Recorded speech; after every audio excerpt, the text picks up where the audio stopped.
और उसका अधिकार जो आप हैं सिकमी दर रैयत, है ना। सिकमी दर रैयत का मतलब क्या होता है? किसी रैयत के अलावे उसके ऊपर आप उसका खेती करते हैं तो उसको कहा गया था सिकमी दर रैयत। और सिकमी दर रैयत है तो वह शांतिपूर्वक आप जोतवाद कर रहे हैं, है ना, बीच में कोई झगड़ा झंझट किसी तरह का ही नहीं है, तो वह जमीन आपका हासिल होगा, है ना। उसमें क्या होता है? एक सुख का अधिकार होगा और 12 साल के बाद उसको सुख का अधिकार प्राप्त हो गया और वह उसका हासिल होगा, है ना। आप सिर्फ शांतिपूर्वक जोतवाद कीजिए, है ना। आपको रैयत चाहेगा कि इसको हम बंगला में इधर उधर करें, है ना, किसी तरह का ये करें, तो उस समय नहीं। आप शांतिपूर्वक जो किसी तरह का तनाजा नहीं करना है। झगड़ा तनाजा का मतलब है दूसरी तरफ कुछ कर दीजिएगा तो मामला दूसरा तरफ चलेगा, उसको नहीं। आप सिर्फ न्यायालय का भरोसा करें, है ना। न्यायालय सर्वोपरि है, सबके लिए है ना। न्यायालय का मान सम्मान करें और वह आपका भरोसा रखें। तो इस तरह से आप दर रैयत, सिकमी दर रैयत, कायमी दर रैयत, ये सब जमीन होता है और अधिकार भी प्राप्त होता है, आपको भी मिलेगा। आप जरूर उसमें शांतिपूर्वक काम करना है। तो आगे क्या है कि अगला में आप लोग लिखिए थोड़ा।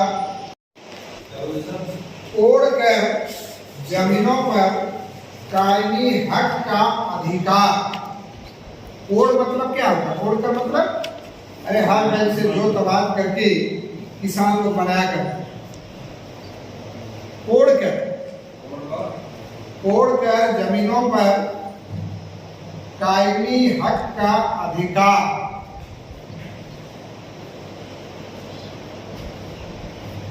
तोड़कर जमीनों पर कायमी हक का अधिकार, कायमी हक का अधिकार। किसी का छोटे नहीं, एक बार दो बार होना चाहिए, है ना। दोहरा देने से उसका नीचे लिखिए।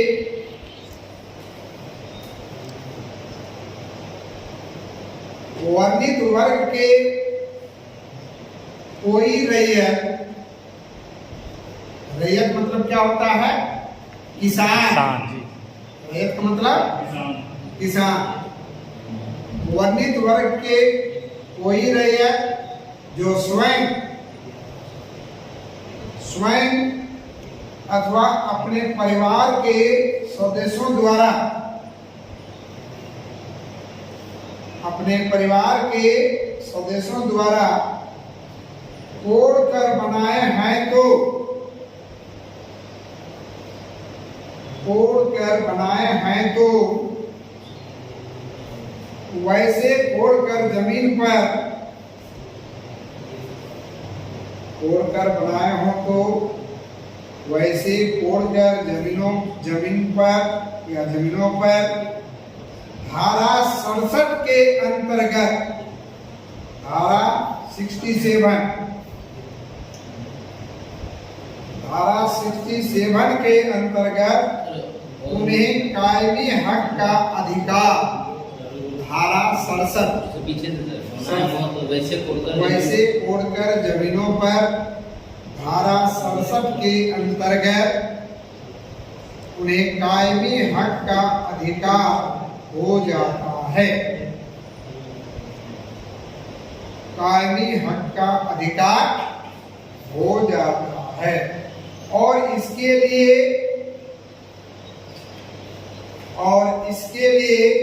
लगातार 12 वर्षों से, लगातार 12 वर्षों से जोत के शर्तों को, जोत के शर्तों को कोई आवश्यकता नहीं है। जोत के शर्तों की कोई आवश्यकता नहीं है। अतः फोड़कर बनाने वाले रैयतों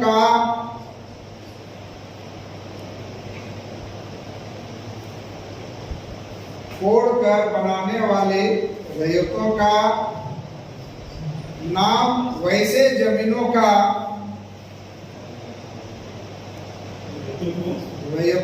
नाम फोड़कर बनाने वाले रैयतों का नाम वैसे जमीनों का कायमी खाता अवश्य बनेगा।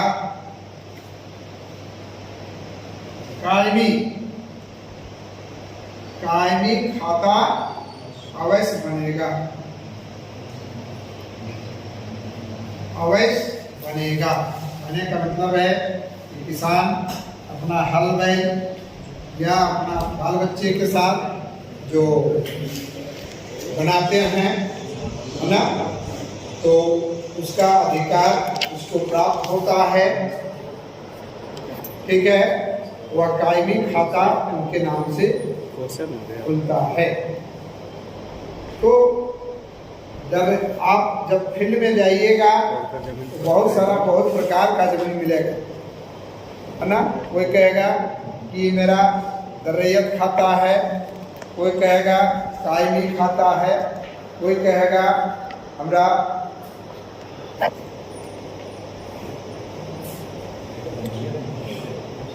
और इस तरह से अधिकार आपको दिलाना है कि आपको कैसे होगा। ठीक है, तो जमीन वह किस धारा के अंतर कोड के बनाता है? धारा 64 धारा जो है, जो अभी धारा 64 धारा के अंतर्गत वो आता है, वो कोड कर जमीन तैयार करती है। धारा 64 कोड कर क्या है? धारा 64 कोड कर, और ये 67 है कोड कर जमीन पर कायमी हक का अधिकार। 67 है अलग अलग है कोड कर जमीन पर कायमी हक का अधिकार। धारा 64 है कोड कर, और 67 है कोड कर जमीन पर लगान का निर्धारण। 67 कोड कर जमीन पर लगान का निर्धारण। तो 67 धारा के अंतर जैसे लगान निर्धारण करना है, जमाबंदी खोलना है, तो उस जमीन का जमाबंदी खोलने के लिए आपको 67 धारा के अंतर्गत अधिकार मिलेगा। 67 धारा 64 हुआ कोड कर। धारा 64 जो है वो कोड कर, 64 धारा के अंतर्गत आप कोड कर बना सकते हैं। 64 और 67 है कोड कर जमीन पर कायमी हक का अधिकार। 67 में क्या है? उसको अधिकार मिलता है।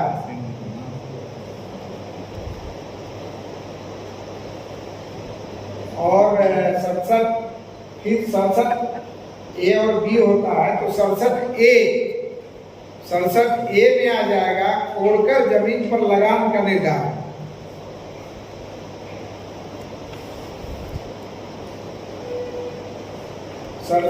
ए कोड कर जमीन पर लगान का निर्धारण होता है।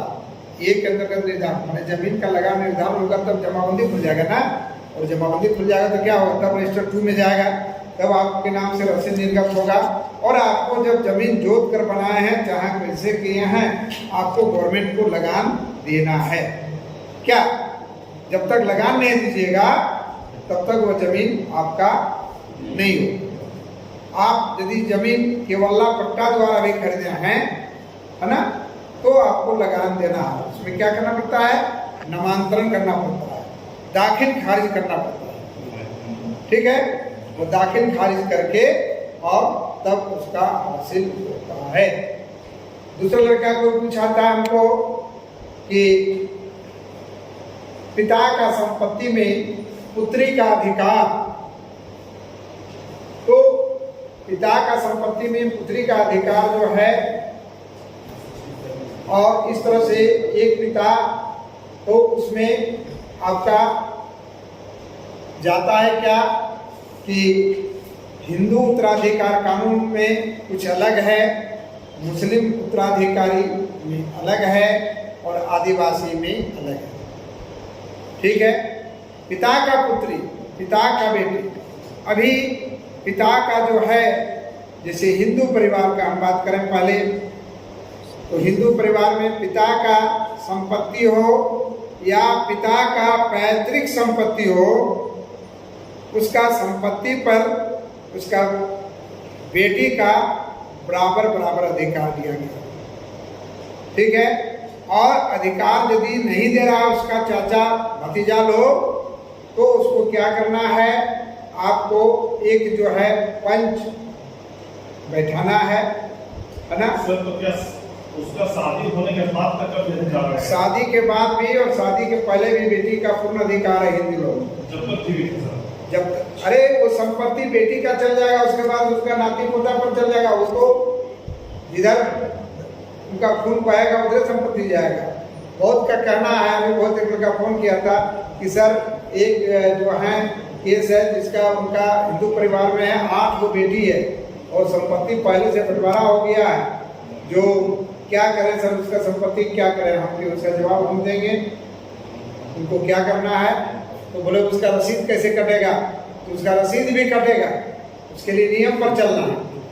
क्या नियम चलना है कि मान लीजिए किसी पिता का 8 पुत्री है और सब शादी करके ससुराल चल गए, माता पिता भी अभी जीवित है, ठीक है, संपत्ति बंटवारा हो गया, उसका चाचा भतीजा नहीं दे रहा, अरे बेटी लोग को क्या देंगे, लोग चल गई ऐसे कहता है लोग। लेकिन नहीं, वह पिता छटपटा रहा है कि 8 बेटी है, मर जाएंगे हम, वह सब बेटी को बराबर बराबर हम जाके दस्तावेज बना देंगे, केवल्ला पट्टा बना देंगे, कोई जरूरी नहीं है उसका रजिस्ट्री कराना, कोई जरूरी नहीं, क्योंकि रजिस्ट्री करने से बहुत पैसा लगेगा, खर्चा है ना, तो उसको करने की आवश्यकता नहीं है। तब क्या करेंगे कि मान लीजिए रजिस्ट्री नहीं करेंगे तो क्या करेंगे, कैसे हासिल हो, तो इसके लिए क्या करना है, सबसे पहले कुर्सीनामा बनाएंगे, है ना। कुर्सीनामा में उसका पिता का जितना अंश आएगा, पिता के नीचे 8 बेटी दिखाएंगे, क्या उसका तो बेटा है नहीं, तो बेटी दिखाएंगे और बेटी सब जीवित है। अब सब दिखाने के बाद क्या करेंगे, हम एक पांचनामा बनाएंगे, गांव का 5 आदमी बोलेंगे, प्रमाणित करेंगे कि हाँ उनका बेटी लोग है। क्या जब 5 आदमी कह देगा, अब क्यों नहीं कहेगा उसका बेटी है, तो कहेगा, गाँव वाला कहेगा कि नहीं कहेगा, उसका 5 बेटी है। फिर क्या करेंगे कि उसमें हम आपका जो पंचायत समिति हैं, जिनको हम लोग क्या कहते हैं, पहले क्या कहते थे, सरपंच से हम अभी प्रमाणित कराएंगे, है ना। उसमें यहाँ इसमें लिखिए कि यहाँ इनका सही प्रमाणित करेंगे। प्रमाणित किया जाता है कि फला आदमी का 8 बेटी है, वो कुर्सीनामा में साइन करते हैं। साइन करने के बाद आगे क्या प्रक्रिया है उसका, कि हम एक आवेदन लिखेंगे, जिस आवेदन को लिखेंगे किसमें, हम अंचलाधिकारी के पास लिखेंगे, अंचलाधिकारी स्वामी श्रीमान अंचलाधिकारी महोदय, है ना, और विषय में लिखेंगे नामांतरण के संबंध में, ठीक है, और उसमें सब विवरण लिखेंगे कि ये संपत्ति मेरे पिता का है, जो पिता का स्वयं उपार्जित संपत्ति, मैंने कुछ खरीदा भी होगा तो वो स्वयं उपार्जित, और पैतृक संपत्ति जो पहले का संपत्ति है उसको कहेंगे क्या, पैतृक संपत्ति कहेंगे।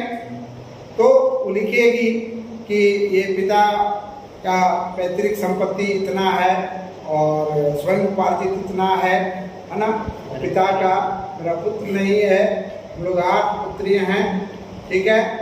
और पुत्री सब लिखेगी या सब खुद उसका बाप देता है, बाप में लिख सकता है, पुत्री लोग अपना आवेदन देगी सीओ को, है ना, इसलिए क्योंकि उनका चाचा भतीजा दे नहीं रहा है ना जी, बाप इसमें कुछ नहीं कर सकता।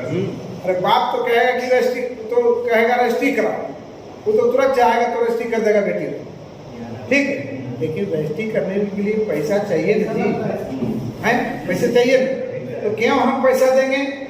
ये बिना पैसा का नियम हम बता रहे हैं, बिना पैसा का उसका बनेगा, समझ गए? नियम है ना कोई चीज का, तो बिना पैसा का भी बेटी लोग का हासिल हो रहा है। वह सिर्फ आवेदन दे देंगे और आवेदन के पास वो खतियान लगा देंगे, खतियान लगाने के बाद वह कुर्सीनामा जो बना है वो दे देंगे और वह हम सीओ को आवेदन करेंगे। सीओ क्या करेगा?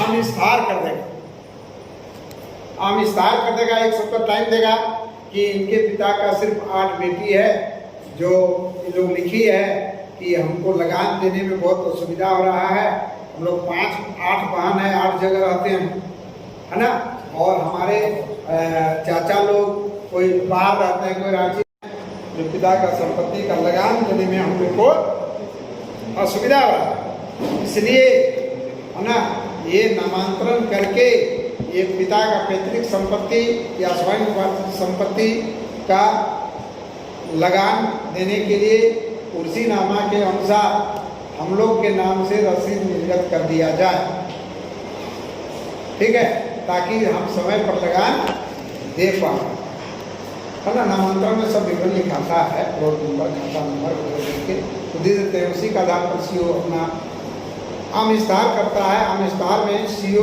कर्मचारी को देते हैं, कर्मचारी जाता है फील्ड में, रिपोर्ट देता है, देखता है कि हाँ सही बात है, इनका बेटी है, इसका पैतृक संपत्ति इतना है, उनके पास खतियान है, कुर्सीनामा है, उसके मुताबिक फिर वहाँ के रिपोर्ट सीओ को करेंगे, सीओ फिर आमिस्तार कर देगा, नोटिस निकाल देगा कि इनका नामांतरण हो रहा है, किसी को किसी तरह का उजूर है तो उजूर दर्ज करें, ठीक है। अब वो 1 सप्ताह बीत गया, उसका दूसरा सप्ताह जो है वो क्या करेंगे, उस कर्मचारी को भेजेंगे और कर्मचारी को जितना प्लॉट है उनका हिस्सा जितना आ रहा है, किसी में 10 डिसमिल आ रहा है तो उसको काट के उसमें लिखेगा 10 डिसमिल, इसमें लिखेगा 20 डिसमिल, किसी में 1 एकड़, किसी जितना जमीन है उसके हिसाब से काट के और वह रसीद बना के और बेटी के नाम से वो रसीद बना के रजिस्टर 2 में चढ़ा के, उनका रजिस्टर 2 में चढ़ जाएगा ऑटोबन का नाम चढ़ा के, और रसीद सबका बेटी जितना जितना हिस्सा होगा सबका अलग अलग रसीद दे दिया करेंगे, ठीक है। तो बिना पैसा का ना रजिस्टर 2 में नाम आ गया, नामांतरण चेंज हो गया, वही आपको रजिस्ट्री कराते तब खारिज दाखिल कराते तब आपका रजिस्ट्री में नाम चढ़ता।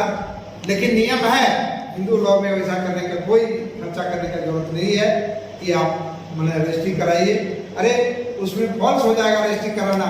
अरे जब पिता का संपत्ति में पूर्ण अधिकार है तो क्यों बाप से बेटी खरीदेगी या बेटा खरीदता है, बहुत ऐसा करता है कि नहीं कि हम बाप से रजिस्ट्री करा लेंगे संपत्ति, उसका तो वही है, और वो जब चैलेंज कर देगा कोई तो टूट भी जाएगा कि जब पिता का संपत्ति था तो पिता क्यों रजिस्ट्री कर दिया बेटा, है कि नहीं। बहुत ऐसा होता है ना कि 5 बेटा है, एक बेटा रजिस्ट्री करा लेता है ना बाप से कुछ संपत्ति, और 4 बेटा छोटा छोटा है तो बाद में झगड़ा होता है, तो उस तरह से कराते हैं तो उसमें भी पॉइंट लिखा लेता है कि तो ठीक है बेटा होशियार था, लिखा लिया कि पिता तीर्थ करने के लिए जा रहा था और तीर्थ करने के लिए वो 50,000 रुपया लिए थे और उसके बदले जो है हम जमीन ले रहे हैं, सारा पॉइंट ठीक है। तो इस तरह से बेटी जो हिंदू लॉ कानून बना जो 16/6/1956 के बाद जिसका पिता का देहांत हुआ है, उस संपत्ति पे लड़की लड़का को बराबर अधिकार है और लड़की इस तरह से रसीद हासिल करेगी, इसमें कोई दो मत नहीं है। आप लोग भी सलाह दीजिए, कभी भी कोई पूछ दे तो बताना है कि लड़की को हिंदू लॉ में बराबर अधिकार है। मुस्लिम लॉ में 2 लड़की बराबर 1 लड़का, और आदिवासी लॉ में लड़की का अधिकार नहीं है। वह यदि लड़का है तो पूर्ण अधिकार लड़का का अधिकार है, ठीक है, इसमें कोई किंतु नहीं। वह आदिवासी लॉ और उसमें कुछ प्रचलित प्रथा को मान्यता दिया गया है आदिवासी में, है ना, और उसमें जो है कि यदि बाई चांस लड़का नहीं है तो उसमें भी है कि यदि 8 वो बेटी है कोई आदिवासी का, और आदिवासी 8 बेटी में एक बेटी अपना घर दमाद के रूप में मायके में रह रही है, तो सिर्फ उसी का अधिकार है और 7 बेटी का अधिकार नहीं। समझ गए? तो इस तरह से संपत्ति जरूर बताइए कि हिंदू लॉ में बराबर बराबर अधिकार है। कब से? 16/6/1956 के बाद से। उसके पहले उसके पिताजी का देहांत हुआ है तो फिर बराबर अधिकार नहीं। ठीक है? और उसका रसीद हासिल हो जाएगा। कोई भी आपको दे कि मेरा चाचा नहीं दे रहा है, मेरा चाचा का बेटा लोग मारपीट कर रहा है, वैसे कर रहा है, वैसे कर, बहुत ऐसा करता है कि तो शादी होके चल गई, इसको अब क्या दे? नहीं, ये अक्सर मिलेगा तो नहीं, उसको मिलेगा। उसका सिनेमा में जो आएगा उसका पिताजी मर गया, माँ भी मर गई, नहीं है जिंदा, फिर भी अपना चाचा से अपने पिता का संपत्ति वो हासिल करेगी। ठीक है? एकदम एकदम याद रखिए।